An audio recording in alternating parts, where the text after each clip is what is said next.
আসসালামু আলাইকুম সবাইকে। সবাই কেমন আছেন? আশা করছি সবাই অনেক বেশি ভালো আছেন। আজকে আবার লইটা শুটকি দিয়ে আলু দিয়ে তরকারি রান্না করছি। মশলাটা আমি প্রথমে কষিয়ে নিয়েছি। আচ্ছা, রেগুলার এগুলি মশলা এগুলি আর দেখানোর কি, এই জন্য ভিডিওটা এখান থেকেই শুরু করলাম।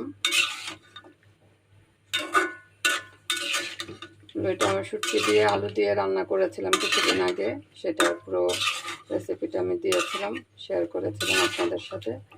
অনেকে অনেক ভালো বলেছে, সবাইকে অনেক ধন্যবাদ।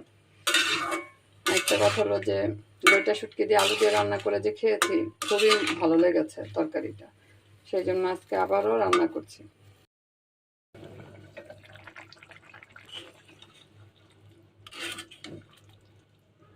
তরকারি রান্নাটা হয়ে গেছে,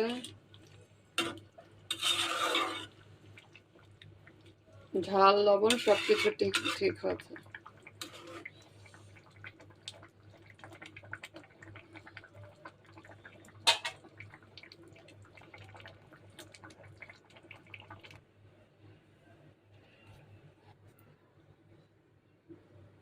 সুন্দর রান্না করেছি।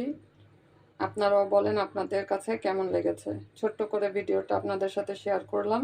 ভালো লাগলে অবশ্যই লাইক কমেন্ট করবেন। সবাই ভালো থাকবেন। আল্লাহ হাফেজ।